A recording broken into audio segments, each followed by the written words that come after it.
Good morning, dear student. For 11th class, today will be discussion your continued topic biomechanics and sports. बेटा आज का topic है law of Newton motion and its application and sports. हम सभी लोग जानते हैं कि हमारा जो भी मूवमेंट है, हम जो भी एक्शन करते हैं वो कहीं ना कहीं हमारे किसी लॉ पर डिपेंड करता है। जैसा हमने प्रीवियसली डिस्कशन करा था कि हमारे जो मूवमेंट हैं वो किसी न किसी ऐसी वर्किंग पे डिपेंड है जो कि हमें ये बताते हैं कि हमारा जो भी एक्शन है वो किसी लॉ से रिलेटेड है। अगर बॉल को अपनी जगह एज इट इज स्टिल रखा जाए तो वो फर्स्ट लॉ ऑफ मोशन कहलाएगी, Newton's first law of motion. Second law of motion में अगर आपने बॉल को हिट करते हैं या पुश करते हैं या पुल करते हैं तो ऐसी कंडीशन आपकी क्या कहलाएगी, लॉ ऑफ मोशन।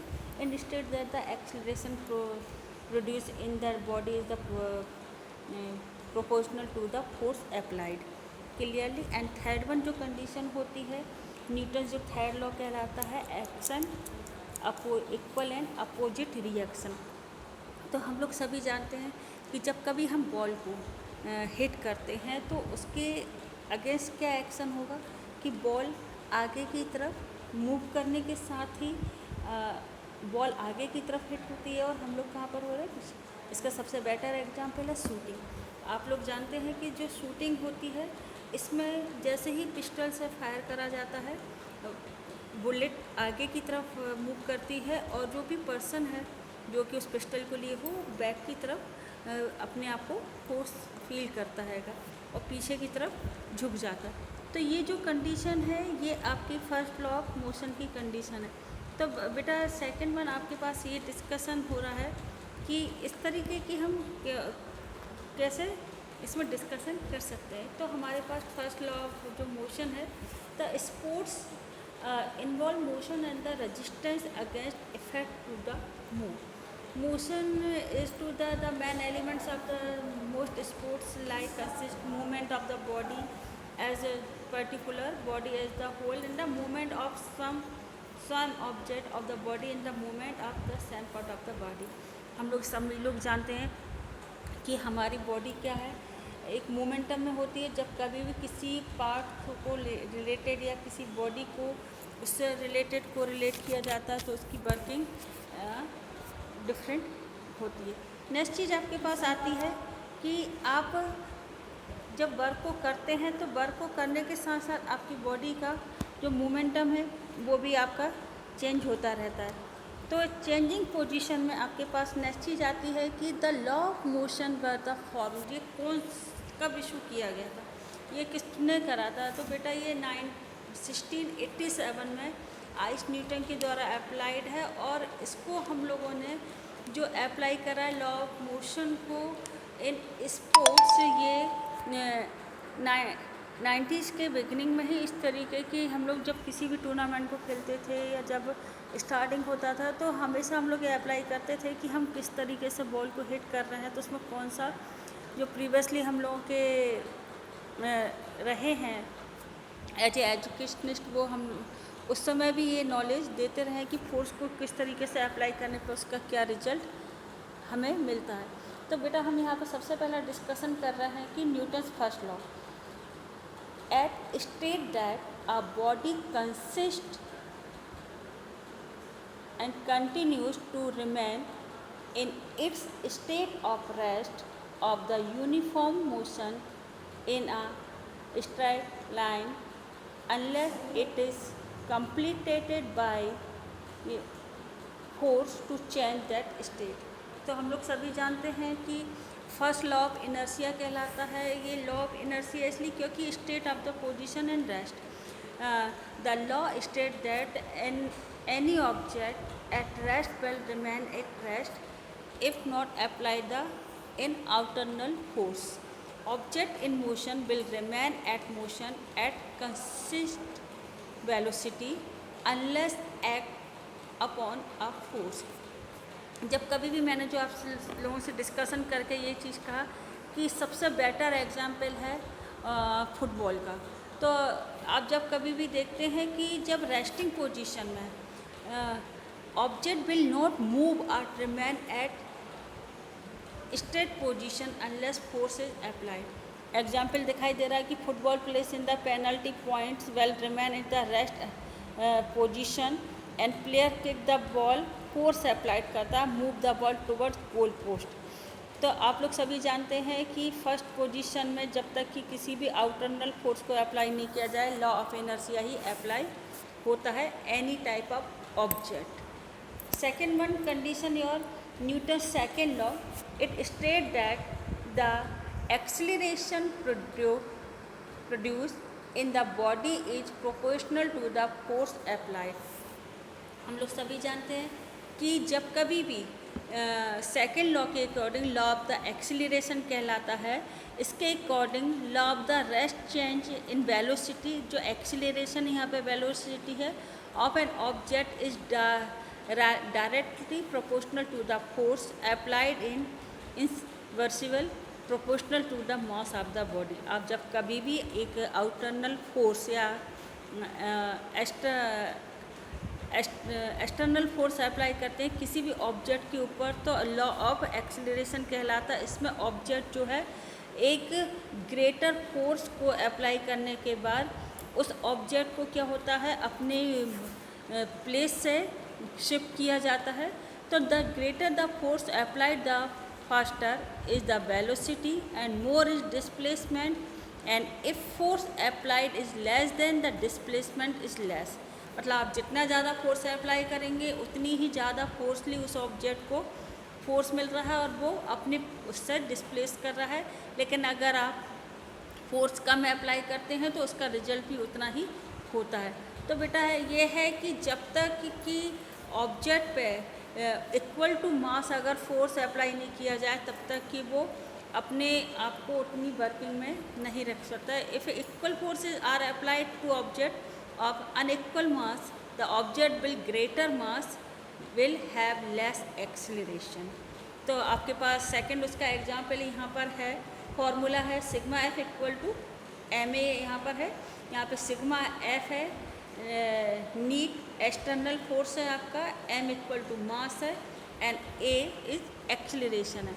तो आपका एग्जाम्पल यहाँ पे दिया जा रहा है, volleyball player push the slowly of the drop. आप जब कभी भी गेम खेलते होंगे तो आपने देखा होगा कि वॉलीबॉल में नेट के क्लोज ड्रॉप पोजीशन दी जाती है। ड्रॉप वो कंडीशन होती है जिसमें बॉल को किया जाता है स्लाइडली विद द फिंगर्स, आपकी बॉल को close to net opposite side में ड्रॉप कर दिया जाता है।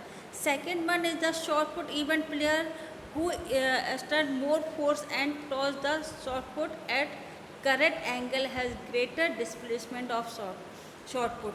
तो बेटा आप लोग जानते होंगे कि जितना फोर्स अप्लाई करा जाता है उतना ही डिस्प्लेसमेंट उस पर ऑब्जेक्ट को मिलता है। इसलिए जो लॉ ऑफ एक्सीलरेशन है ये अप्लाई हो रहा है in the track and field short put के ऊपर। जितना आप फोर्स अप्लाई कर रहे हैं उतना ही वो उसको एक्सीलरेट करके उसके डिस्प्लेसमेंट को ग्रेटर बनाती है। नेक्स्ट चीज़ आती है कि आपके पास कि आप जब कभी भी डिस्कशन करते हैं तो इसमें ये वाली चीज़ कही जाती है कि आपका फोर्स आप किस तरीके फोर्स को अप्लाई कर पा रहे हैं।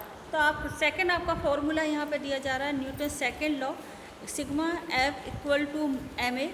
यहाँ पे सिग्मा एफ क्या है, नी आपका जो है एक्सटर्नल फोर्स आप अप्लाई कर रहे हैं, M equal to mass and A equal to acceleration है।